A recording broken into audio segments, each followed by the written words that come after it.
टी20 विश्वचषकात भारतानं न्यूझीलंडवर एकतर्फी विजय मिळवल्यानंतर पुण्यात शहरभर जल्लोष करण्यात आला। आतिषबाजी एकमेकांना पेढे भरवून पुणेकरांनी विजयाचा आनंद द्विगुणित केला। पुण्यातील गुडलक चौकात तरुणाईनं जल्लोष केला। टी20 वर्ल्ड कपमध्ये न्यूझीलंडवर मात करत भारतानं जेतेपद पटकावलंय। दरम्यान यानंतर भुसावळमध्ये क्रिकेट प्रेमींनी जल्लोष केला। भुसावळमधील राकेश शिंदे स्मारकाजवळ फटाके फोडून आनंद साजरा करण्यात आला। भारतानं न्यूझीलंडवर एकहाती विजय मिळवल्यानंतर जळगाव शहरात क्रिकेट प्रेमींकडून मोठा जल्लोष करण्यात आला। यावेळी भारत माता की जय असा जयघोष असंख्य तरुणांकडून करण्यात आला। टी20 वर्ल्ड कपमध्ये भारतानं न्यूझीलंडवर विजय मिळवत तिसऱ्यांदा विश्वविजेतेपद पटकावलं। यावेळी सिंधुदुर्गच्या सावंतवाडी येथील मोती तलावात फटाक्यांची आतिषबाजी करण्यात आली। तसंच अनेक ठिकाणी स्क्रीन लावून नागरिकांनी एकत्र सामना पाहण्याचा आनंद घेतला। टी20 विश्वचषकाच्या अंतिम सामन्यात भारतानं विजय प्राप्त केला। यानंतर अमित ठाकरे यांनी झेंडा फडकवत जल्लोष केला। शर्मिला ठाकरे या देखील यावेळी उपस्थित होत्या। यावेळी महाडमधील छत्रपती शिवाजी महाराज चौकात क्रिकेट प्रेमींनी जल्लोष केला। भारतानं न्यूझीलंडला पराभूत करून विश्वचषक जिंकला। यानंतर पंढरपुरात क्रिकेट प्रेमींनी भारतीय विजयाचा मोठा जल्लोष केला। पंढरपूरच्या छत्रपती शिवाजी महाराज चौकात तरुणांनी एकत्रित येत फटाक्यांची आतिषबाजी केली। नाशिकमध्ये देखील टीम इंडियाच्या विजयानंतर जल्लोष करण्यात आला। यानंतर हुल्लडबाजी करणाऱ्या तरुणांना पांगवण्यासाठी पोलिसांनी सौम्य लाठीमार केला। भारतानं वर्ल्ड कप जिंकल्यानंतर ठिकठिकाणी जल्लोष करण्यात आला। नागपूरमध्ये भारत माता की जयच्या घोषणा देत क्रिकेट प्रेमींनी आनंद साजरा केला। जय पवार यांची आजची नियोजित पत्रकार परिषद ही पुढे ढकलण्यात आली। अजित पवार यांच्या विमान अपघाताबाबत जय पवार पत्रकार परिषद घेणार होते। महाराष्ट्रातील 99% जनतेच्या मनात अजितदादांचा घातपात झाल्याची शंका आहे। तुमच्या अहवालावर जनता विश्वास ठेवायला तयार नाही असं म्हणत महादेव जानकरांनी सुनावलं तर अपघाताचं सत्य समोर आलं पाहिजे अशी मागणी त्यांनी केली।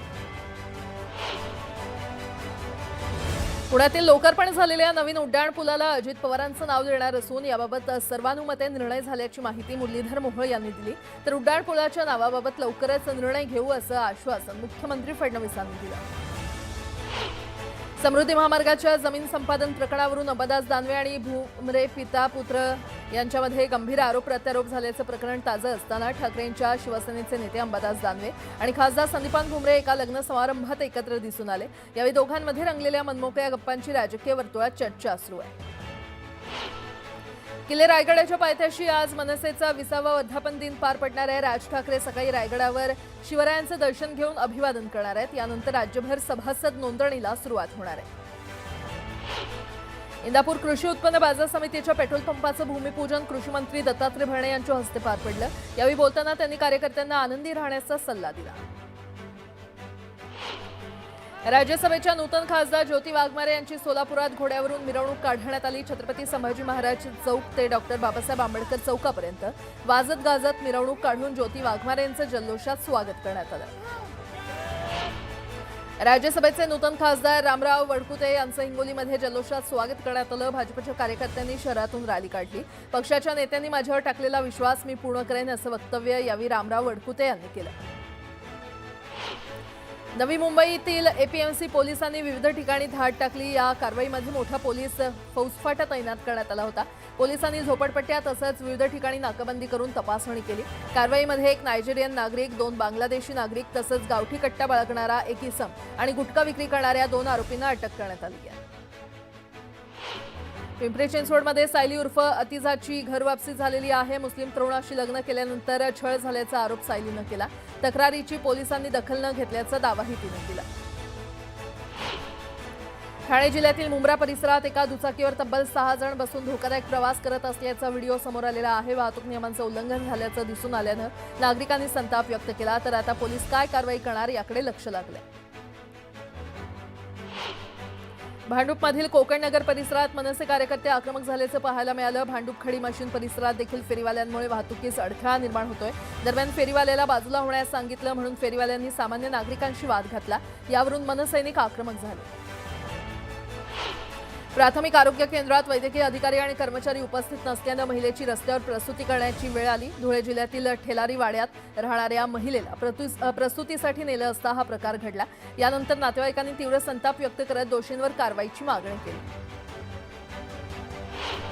जळगावच्या आकाश त्रिवेदीनं यूपीएससी परीक्षेत 73वा रँक प्राप्त केलेला आहे। आकाशच्या या यशानंतर आकाशवाणी चौक ते आकाशच्या राहत्या घरापर्यंत भव्य मिरवणूक काढण्यात आली। कर्जत पनवेल ही उपनगरीय रेल्वे सेवा दृष्टीपथात आल्यानं आता नागरिकांना रोजगाराच्या संधी उपलब्ध होणार आहेत। 30 किलोमीटर लांबीच्या या मार्गाचं 85% काम झालं असून उर्वरित 15% काम पावसाळ्यापूर्वी होणार असल्याचं रेल्वे विकास महामंडळाच्या वतीनं सांगण्यात आलं। साताऱ्यातील सुरूर वाई पाचगणी महाबळेश्वर पोलादपूर या रस्त्याचं काम गेल्या 1.5 वर्षांपासून धीम्या गतीनं सुरू आहे आणि त्यामुळे पाचगणी महाबळेश्वरच्या पर्यटनाला मोठा फटका बसतोय। निकृष्ट दर्जाचं काम होत असल्याचा आरोप करत महाबळेश्वर आणि पाचगणीत बंद पाळण्यात आला। वर्ध्याच्या तापमानात वाढ झाली आहे। वर्धा जिल्ह्याच्या तापमानाचा पारा 40 अंशांवर पोहोचलाय, त्यामुळे नागरिकांना उकाडा जाणवत असून वाहतुकीवर देखील परिणाम झालाय। मलकापूर नगर परिषद प्रशासनाचा अजब कारभार समोर आलाय। 6 महिन्यांपूर्वी तयार करण्यात आलेले सिमेंट कॉन्क्रीटचे रस्ते उखडून काढले जात आहेत। गॅस पाणी योजना आणि सांडपाणीसाठीची पाईपलाईन टाकण्यासाठी हे रस्ते उखडले जात आहेत। मुंबई गोवा महामार्गावर सलग 3ऱ्या दिवशी वाहतूक कोंडी झाली। माणगावमध्ये मुंबईच्या दिशेने जाणाऱ्या मार्गावर वाहनांच्या रांगा लागल्याचं दिसून आलं। वाहतूक कोंडीमुळे प्रवाशांना मोठा मनस्ताप सहन करावा लागला। नाशिकच्या नशिराबाद शहरात प्रमोद पाटील या व्यक्तीनं हॉटेल आस्वाद इथे गळफास घेत आत्महत्या केली। आत्महत्या करण्यापूर्वी चिठ्ठी लिहून परेश पाटील आणि सुभाष पाटील यांच्याकडून मानसिक त्रास होत असल्याचा उल्लेख करण्यात आला। या प्रकरणी पोलिसांकडून अधिकचा तपास सुरू आहे। बातमी अकोल्यातून। अकोल्यातील जुने शहर भागात 2 गटात दारूच्या नशेत वाद झाला आणि या वादात दोन्ही गटात दगडफेक झाली असून काही वाहनांचं नुकसान झालंय। पोलिसांनी काही लोकांना ताब्यात घेतलं असून सध्या या भागात तणावपूर्ण शांतता आहे। सुदैवानं या दगडफेकीत कोणीही जखमी झालेलं नाहीये। या प्रकरणी पोलिसात गुन्हा दाखल करण्यात आलाय। ही दगडफेकीची घटना जुन्या वादातून झाल्याची प्राथमिक माहिती आहे। या प्रकरणी पोलिसांकडून तपास सुरू आहे।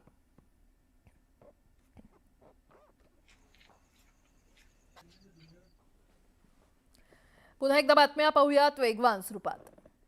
वरिष्ठांच्या आदेशानंतरही ग्रामपंचायत डेटा एंट्री ऑपरेटर म्हणून कामावर हजर करून घेत नसल्याच्या निषेधार्थ वैभवी साटेलकर यांनी आमरण उपोषण केलं। वारंवार पाठपुरावा करून देखील न्याय मिळत नसल्यानं वैभवी साटेलकर यांनी आक्रमक पवित्रा घेतला। अमरावती जिल्ह्यातील शिरसगाव मोजरी ते जळका रस्त्याचं नूतनीकरण न झाल्यास सोमवारपासून आमरण उपोषण करण्याचा इशारा ग्रामस्थांनी दिलाय। पुलांची उंची वाढवण्याचं काम, स्ट्रीट लाईट, सूचना फलक लावण्याच्या मागणीसाठी शिरसगाव, मोजरी, धोत्रा, सालोरा, शेंदोळा, जळका आणि माळेगाव येथील ग्रामस्थांनी दिवसाच्या तहसीलदारांना निवेदन दिलं। धाराशिव तुळजाभवानी मंदिरात रंगपंचमीचा उत्सव पारंपरिक पद्धतीनं साजरा करण्यात आला। रंगपंचमीच्या निमित्तानं तुळजाभवानी देवीची विशेष पूजा करण्यात आली।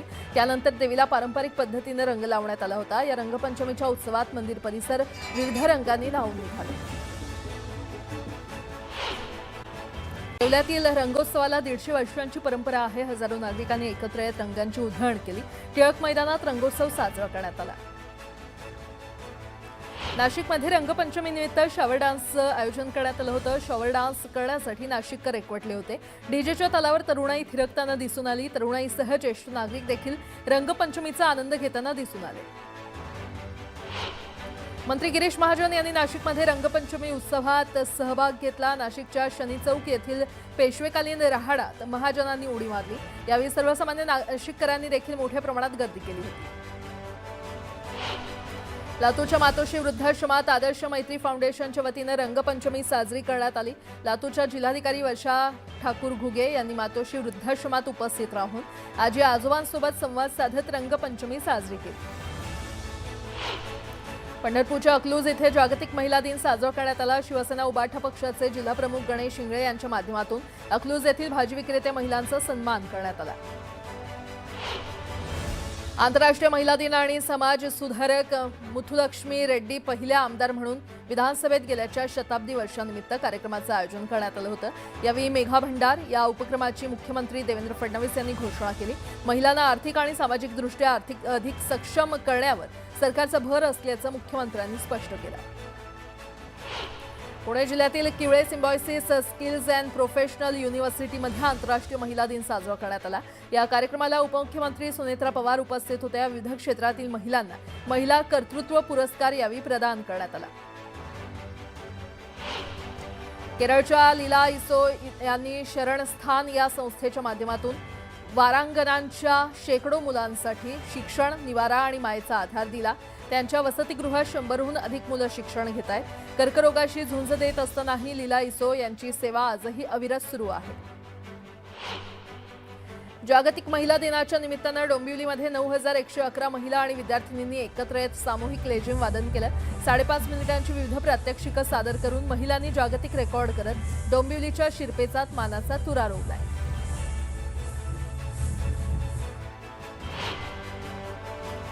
सविस्तर बातमी पाहूयात। पूर्वीच्या सत्ताधाऱ्यांनी जे केलं तेच तुम्ही केलं तर लोकांचा विश्वास उडेल असं म्हणत मुख्यमंत्र्यांनी नाव न घेता ठाकरेंच्या शिवसेनेवर हल्लाबोल केलाय। मुंबईमध्ये भाजपच्या नगरसेवकांचा अभ्यास वर्ग पार पडला आणि यावेळी मुख्यमंत्र्यांनी नगरसेवकांना मार्गदर्शन केलं। विशेष म्हणजे मुंबई महापालिकेतील कारभाराबाबत त्यांनी भूमिका स्पष्ट केली। पालिकेच्या कारभाराबाबत नो कॉम्प्रोमाइज धोरण स्वीकारा आणि भ्रष्टाचाराच्या विरोधात कोणतीही तडजोड स्वीकारू नका असं मार्गदर्शन मुख्यमंत्र्यांनी केलं।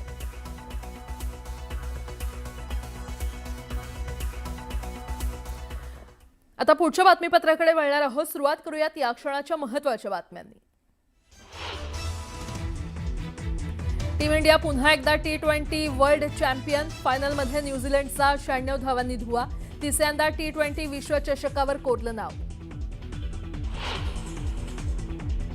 टीम इंडियाच्या दणदणीत विजयानंतर देशभरात जल्लोषाचं वातावरण। ठिकठिकाणी आतिषबाजीसह जोरदार सेलिब्रेशन। पंतप्रधान मोदींनीही टीम इंडियाच्या विजयाचं केलं कौतुक।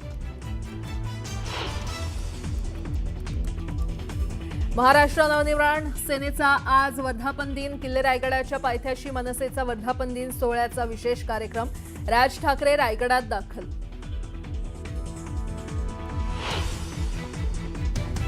खामेनींच्या मृत्यूनंतर खामेनींचा मुलगा मोजताबाच्या हाती इराणची सूत्र। असेंब्ली ऑफ एक्सपर्ट्सनं मतदानानंतर मोजताबाच्या नावावर केलं शिक्कामोर्तब। डोनाल्ड ट्रम्प यांची पुन्हा एकदा इराणला धमकी। माझ्या मंजुरीशिवाय जास्त दिवस इराणचे नवे नेतृत्व टिकू शकणार नाही, तर इस्रायलचाही इराणला इशारा। इराण अमेरिका युद्धावर आज परराष्ट्र मंत्री जयशंकर संसदेत देणार उत्तर। तेल संकट आणि आखाती देशातील भारतीयांच्या सुरक्षेचीही देणार माहिती।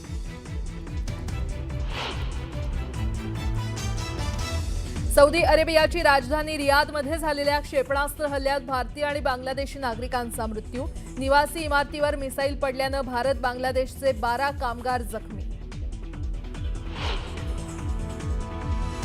आणि आजपासून संसदेच्या अर्थसंकल्पीय अधिवेशनाचा दुसरा टप्पा सुरू। पहिल्याच दिवशी लोकसभा अध्यक्षांविरोधात विरोधक सादर करणार अविश्वास प्रस्ताव।